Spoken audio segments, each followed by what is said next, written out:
que jusqu'à aujourd'hui, je préférais rester sur ce que j'avais écrit dans mon livre « Es-tu prêt, il revient ?» et j'avais pas spécialement envie d'en rajouter. En fait, je crois que je voulais me convaincre que j'avais déjà fait ma part pour alerter. Mais au final, je crois que je serais un lâche devant Dieu si je ne parlais pas davantage. Je ne peux pas me taire en fait, ce n'est pas possible. Et même si personne n'écoute, tant pis. Sainte Mère Teresa disait que ce que nous accomplissons n'est qu'une goutte d'eau dans l'océan, mais que si cette goutte d'eau n'existait pas, elle manquerait. C'est donc dans cet esprit-là que je veux témoigner. Bien sûr, je n'ai pas la prétention de penser que mon petit avis personnel est attendu par le monde entier et qu'il est parfaitement juste et équilibré. Pas de souci, je sais que je ne suis pas grand-chose, je ne suis qu'un être humain, faillible, hautement faillible même. Mais je crois que c'est un devoir de charité de partager ce qui me brûle le cœur depuis des mois.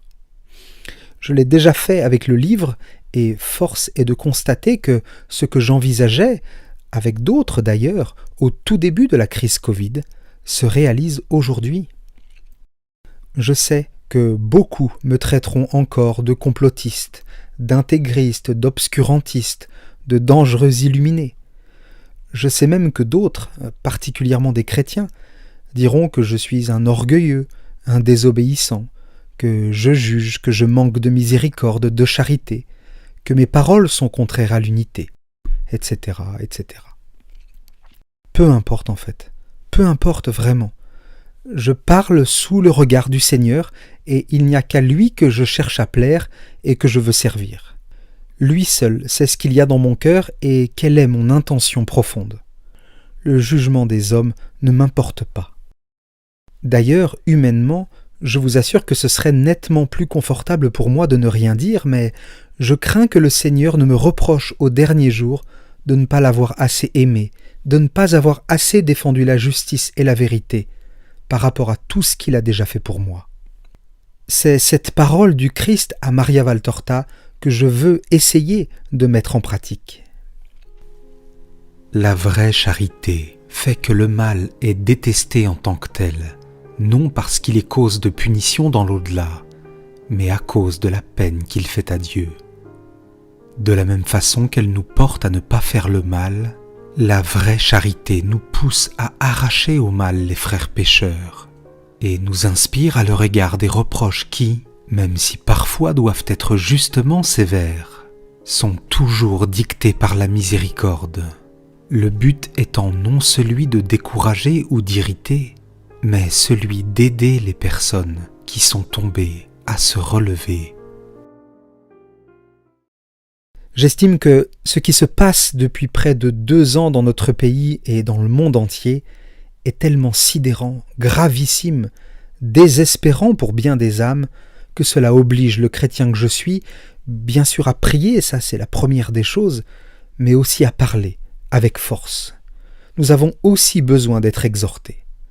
Je le constate clairement grâce notamment aux nombreux messages que je reçois.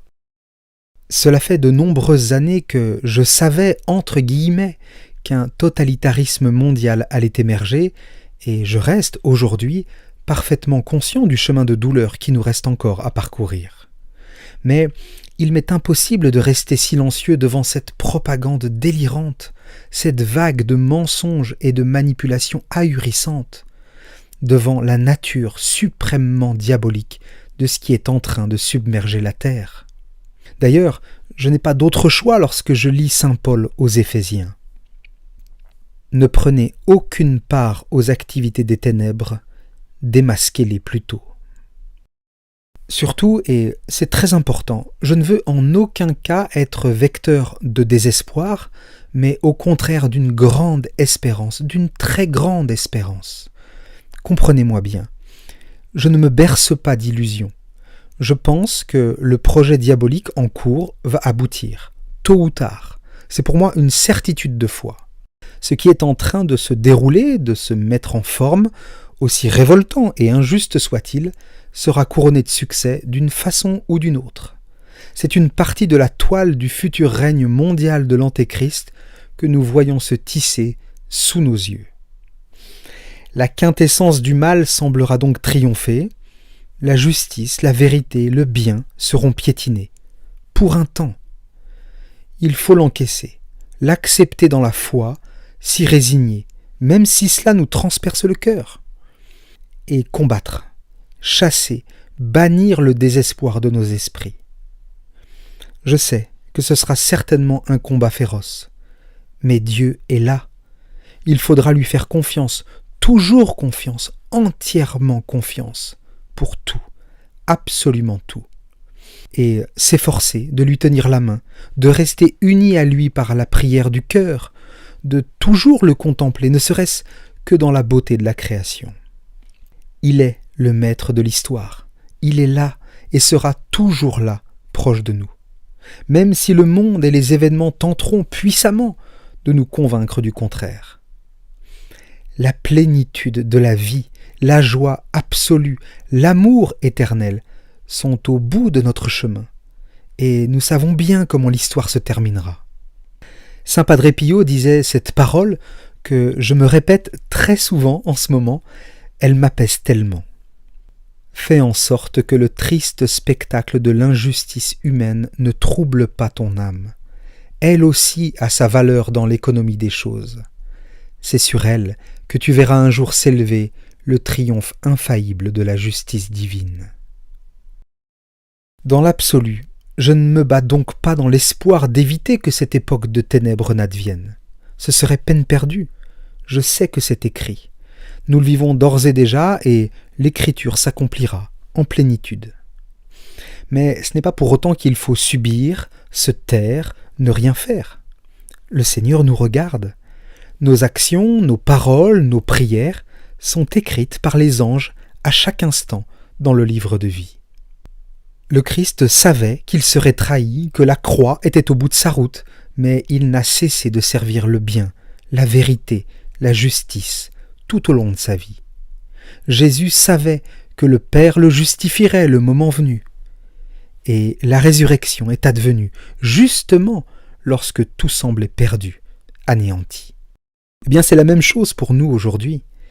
À vue humaine, quand, je ne sais pas, mais tout paraîtra sans doute perdu, sans espoir. Mais c'est à ce moment-là, précisément, que la victoire surgira. C'est donc, plus que jamais, le moment d'imiter la Vierge Marie et de nous comporter comme des saints. Tout l'enfer s'était déchaîné contre elle pour la faire douter, mais son amour, son espérance, sa confiance inébranlable en la providence divine ont triomphé. Nous ne sommes qu'au début de la nuit, d'après moi, mais l'aube d'une ère nouvelle va se lever, c'est certain. Il faut donc nous nourrir d'espérance, et pas seulement de celle du ciel, aussi fantastique soit-elle. Je crois, de toutes les fibres de mon âme, que notre génération va vivre cette transition, qu'elle verra l'anéantissement de l'emprise satanique sur la terre. Ce que nous vivons d'ores et déjà aura une fin, ce ne sera que temporaire. La souffrance passera, la gloire éternelle restera. L'injustice et le mensonge ne l'emporteront jamais, jamais.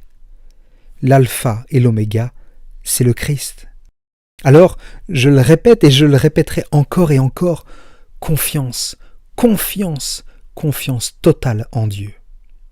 Toute chose concourt au bien de ceux qui aiment Dieu.